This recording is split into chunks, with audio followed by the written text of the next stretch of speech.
We begin in South Africa.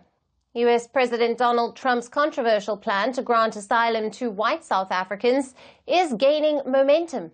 While the US, under President Trump, has been deporting or blocking refugees from several countries, it's extending an invitation to some in South Africa. The US government is encouraging white South Africans facing what it calls perceived troubles at home to seek asylum.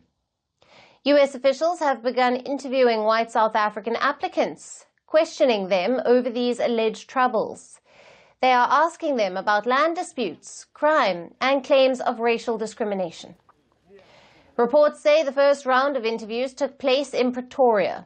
Those interviewed described the process positively, saying US officials were exceptionally friendly and empathetic. More than 30 applicants have reportedly been approved for asylum already, though the US Embassy in Pretoria has yet to confirm any official numbers.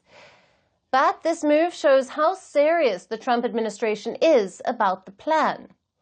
In February, Trump issued an executive order to resettle Afrikaner refugees.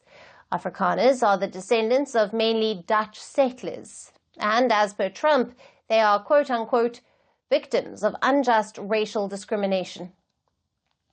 The basis for his accusation is a land reform law signed by President Cyril Ramaphosa earlier this year. The law allows for land seizure without compensation under certain conditions. White South Africans still own over 70% of farmland.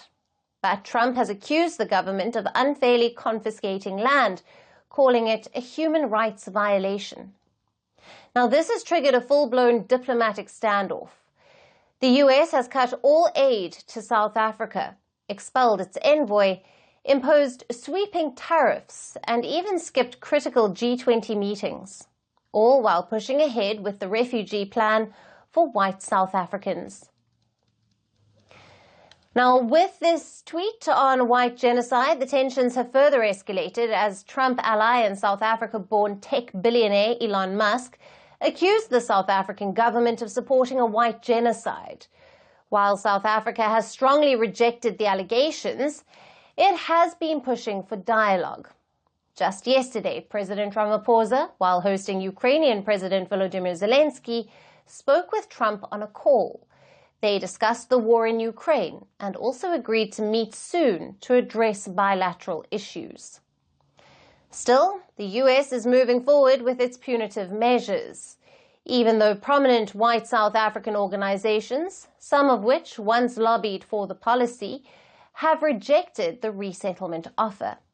Yet reports suggest up to 70,000 white South Africans have expressed interest in seeking US asylum.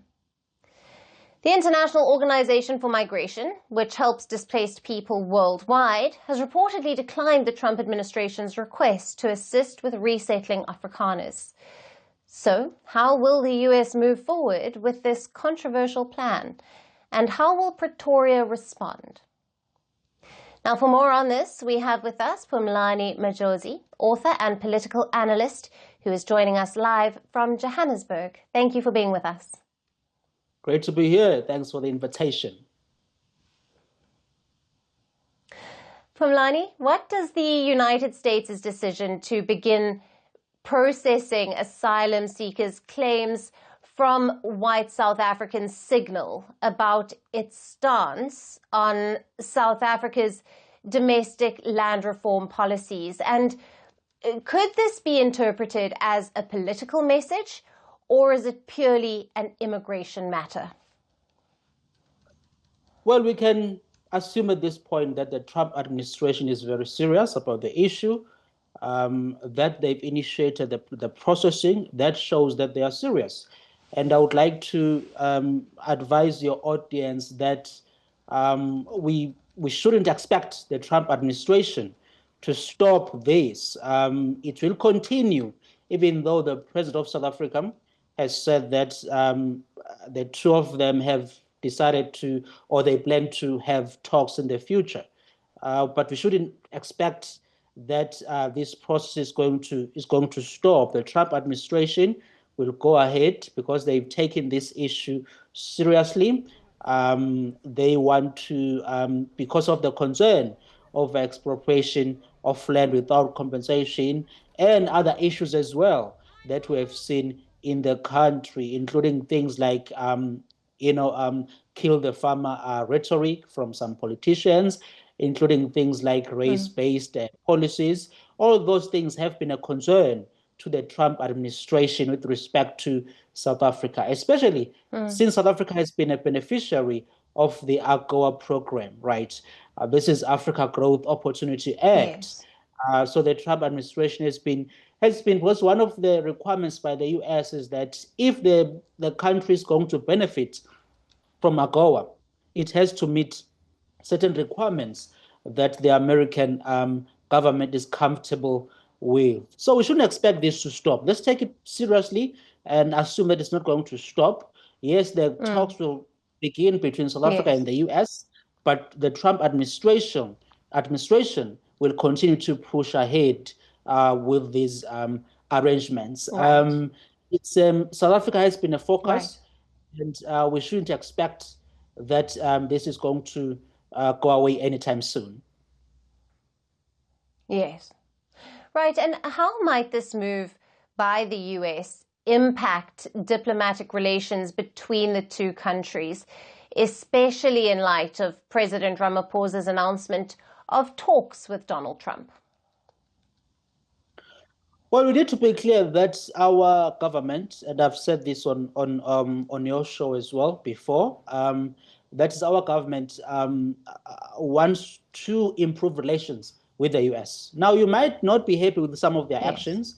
Will not be 100%. Not everybody will be happy with the actions of our government in terms of handling the issue. But it's been clear that they do want to fix the relations with the US. So I'm not sure this is going to Yes. make our government, Ramaphosa's administration, to say, look, we are not going to talk to you, Mr. Trump, because you've initiated this process of, settling Afrikaners. They will continue to push for the improved relations, given the whole tensions, and hope that at some point there will be an agreement being reached. So I don't think some people have said that, well, perhaps Ramaphosa's administration will abandon the US and focus more in the East, strengthen trade, bolster trade with China, Russia, India, and so on, and just forget about the US or, reduce the relations with the US. I don't think that's going to happen. Um, Ramaphosa's Right. administration, they do want to improve the relations. And my hope is that these talks between Trump and Ramaphosa, they begin as soon as possible so the countries can find common ground Yes. and reach a trade deal because it's good for South Africa as a developing country. We do need stronger relations with Yes. the United States. They are the second biggest trade partner. And we had a trade surplus with them.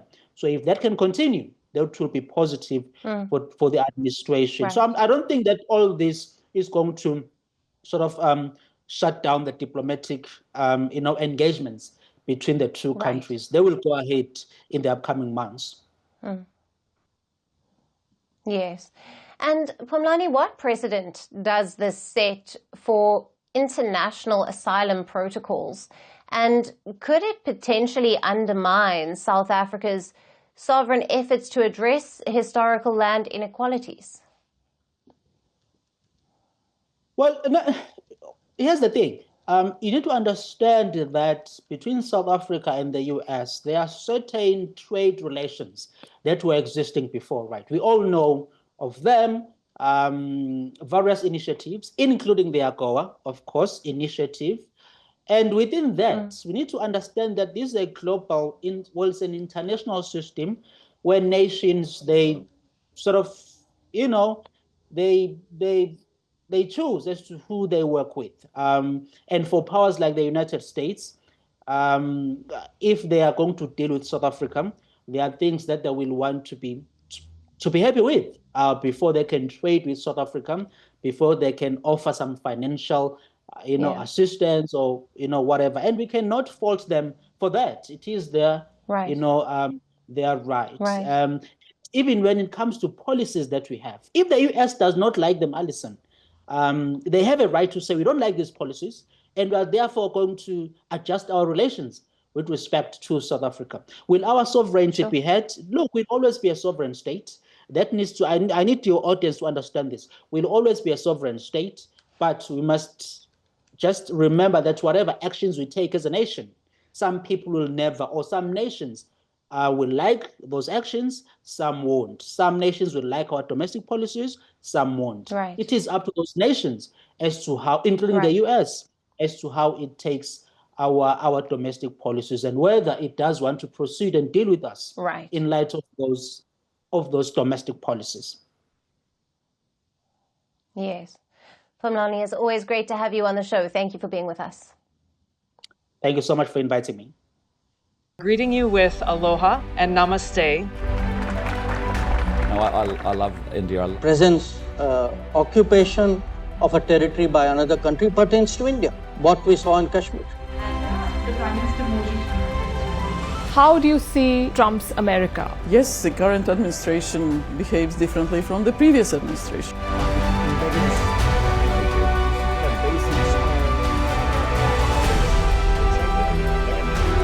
Are you saying that there are foreign powers who are trying to bring down the current government in Syria? Exactly. Bluntly, Iran, maybe Russia too.